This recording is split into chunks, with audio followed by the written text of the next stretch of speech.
شفیع جان صاحب 100 روز مکمل ہو گئے ہیں جو وزیر اعلیٰ کے پی کے ہیں ان کی حکومت کو، تو آپ سمجھتے ہیں کہ وہ جو تمام تنقید روز اول سے کی جا رہی تھی، کبھی دہشت گردی کی گفتگو ہوتی تھی، کبھی منشیات کے الزامات لگتے تھے، تو ان سب الزامات کے دوران آپ کچھ ڈیلیور کر پائے ہیں؟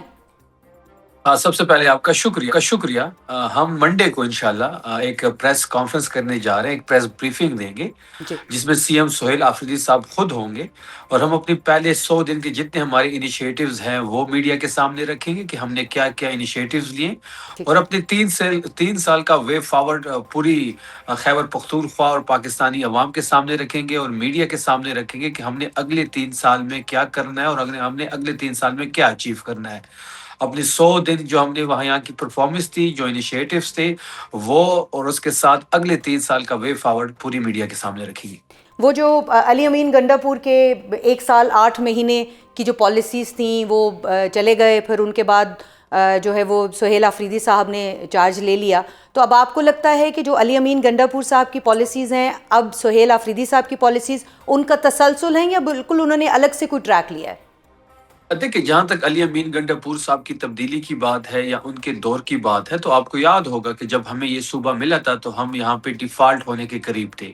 15 دن کی تنخواہ ہمارے پاس تھی. پھر یہاں اب 2 سال میں ہماری اکنامک سچویشن یہ ہے کہ ہم سرپلس بجٹ دے رہے ہیں.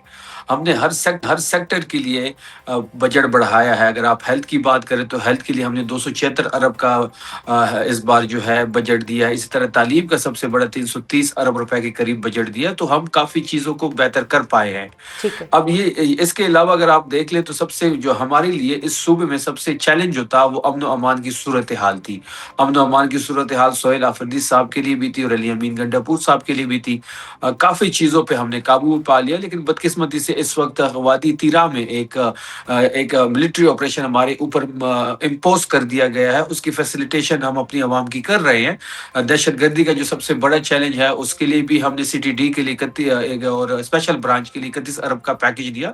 تو یہ تمام تر چیزیں ہم منڈے کے دن پوری قوم کے سامنے رکھیں گے. اس پہ کویسچن شفیع جان آنسر صاحب، اگر ہم سیشن ون بھی بائی ہوگا. ون اسٹیپ بائی اسٹیپ اس کو لے کر چل سکیں تو جب آپ کی حکومت جو ہے وہ جب شروع ہوئی اور پہلی ہی پریس کانفرنس جو ہے وہ وزیر اطلاعات جو وفاقی ہیں ان کی جانب سے کی گئی، عطا تارڑ کی جانب سے، تو ان کی جانب سے سہیل آفریدی صاحب کے اوپر دہشت گردی کے حوالے سے جو ہے وہ الزامات لگائے گئے، منشیات کے حوالے سے یہ الزامات لگائے گئے، لیکن 100 دن کے اندر ہم نے دیکھا کہ اس حوالے سے کوئی پروف جو ہے وہ چیز ابھی تک سامنے نہیں ہو سکی ہے. تو آپ کو کیا لگتا ہے کہ یہ الزامات جو ہیں ان کے بعد آپ کو ڈیلیور کرنے میں کچھ پرابلم ہوئی ہو؟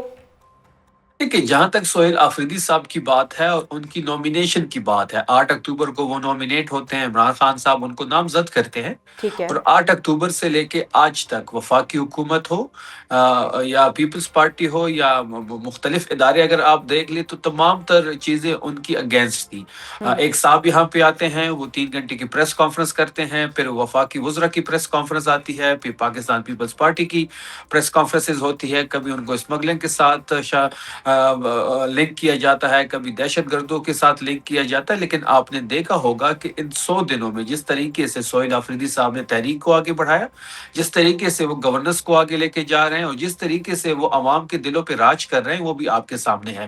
اس وقت وہ ایک نیشنل لیڈر کے طور پہ ابھر رہے ہیں. اسٹریٹ موومنٹ کی ذمہ داری عمران خان صاحب نے ان کے کندھوں پہ ڈالی، اور جس احسن طریقے سے وہ اسٹریٹ موومنٹ کو آگے لے کے جا رہے ہیں، جو ایک بہت بڑی تحریک کی شکل اختیار کر رہی ہے. تحریک انصاف کی تحریک کی بات کریں تو تحریک میں ایک نئی روح آ گئی ہے ان کے آنے سے. لوگ ان کی طرف دیکھ رہے ہیں، لوگوں کی امید وہ بن چکے ہیں، اور عمران خان کا عکس ان کے چہرے میں پاکستان تحریک انصاف اور خیبر پختونخوا کے لوگ اور پاکستان کی عوام جو ہے ان میں دیکھ رہی ہے. تو لیکن تحریک کے دیکھیں، آپ نے حوالے سے خیبر پختونخوا کی عوام کی بات کی ہے شفیع جان صاحب، تو جو آپ ہی کے صوبے کے اپوزیشن لیڈر ہیں ڈاکٹر عباد اللہ، ان کی جانب سے بڑے سنگین الزامات لگائے گئے ہیں، اور ان الزامات کے ساتھ ساتھ اگر گورننس کی بات کریں تو انہوں نے گورننس کو انتہائی غیر تسلی بخش قرار دیتے ہوئے یہ بھی کہا ہے کہ تعلیم اور صحت کے منصوبے جو ہیں وہ ابھی تک کوئی شروع نہیں ہو سکے ہیں، پرائمری اسکول تک جو ہے وہ نہیں بنایا جا سکا ہے. پھر آپ جو اسٹریٹ موومنٹ کی بات کر رہے ہیں اس پر بھی وہ سوالات اٹھا رہے ہیں کہ مینڈیٹ آپ کو مل گیا ہے، اب آپ گورننس کریں بجائے اس کے اسٹریٹ موومنٹ اپنے دیکھیں، ہی صوبے میں کرنے کا کیا مقصد ہے؟ جہاں تک ڈاکٹر عباد صاحب کی بات ہے تو ڈاکٹر عباد صاحب تو بھرتی کیے ہوئے لوگ ہیں. نون لیگ کے جتنے بھی لوگ ہیں تو فارم 47 کی پیداوار ہے. ان کی وقت کیا ہے کہ یہ الیکٹڈ گورنمنٹ پہ الزامات لگاتے ہیں. جہاں تک اسکولوں کی بات ہے، جہاں تک کالجز کی بات ہے، تعلیم کی بات ہے، جہاں تک صحت کی بات ہے، آج بھی ہم پنجاب اور سندھ سے آگے ہیں. میں تو بارہا یہ بات ان کو کر رہا ہوں کہ آئیں مناظرہ کرتے ہیں، نون لیگ کو بھی چیلنج کرتے ہیں اور پیپلز پارٹی کو بھی چیلنج کرتے ہیں. ہم اپنی 12 سال کی پرفارمنس لاتے ہیں، آپ اپنی 12 سال کی پرفارمنس لائیں، جس میں کوئی سیاسی بات نہیں ہوگی، کوئی سیاسی پوائنٹ سکورنگ نہیں ہوگی، پرفارمنس بیسڈ بات ہوگی. ہم نے کتنے کالجز بتائیں، ہم نے کتنی یونیورسٹیاں بنائی، ہمارا ہیلتھ کا جو ایک صحت کارڈ یا ہیلتھ کا بجٹ کتنا ہے، ان کا کتنا ہے. تو یہ ساری چیزیں ساری عوام کے سامنے رکھتے ہیں. یہ جو بیانیہ بنایا جا رہا ہے کہ ان کی جو تمام تر فوکس ہے وہ تحریک کی جانب ہے اور گورننس کا حال اس صوبے میں اچھا نہیں ہے. اگر صوبے میں گورننس کا حال اچھا نہیں ہوتا تو ہم تیسری دفعہ حکومت میں نہیں ہوتے. دیکھیں آپ کہہ رہے ہیں کہ عباد صاحب جو ہیں وہ فارم 47 کی پیداوار ہیں اور وہ ان کو جو ہے وہ بھرتی کیا گیا ہے. تو ایک ہی صوبے کا الیکشن جس کے اندر جو ہے وہ آپ الیکٹ ہوتے ہیں تو وہ الیکشن درست ہے، لیکن وہی اگر دوسری جماعت کا بندہ الیکٹ ہوتا ہے تو وہ بھرتی کیا ہوا ہے. تو یہ تھوڑا سا کانٹرڈکشن آپ کی اپنی بات میں یا تو دھاندلی ہوتی ہے یا نہیں ہوتی.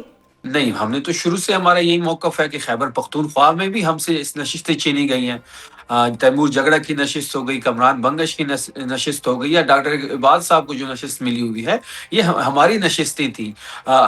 یہاں پہ 1600 ووٹ کو 16,000 بنایا گیا ہے، یہاں پہ 2400 ووٹ کو بھی 24,000 بنایا گیا. ہمارا تو ڈے ون سے یہی موقف ہے کہ خیبر پختونخوا بھی ہمارے ساتھ دھاندلی ہوئی ہے.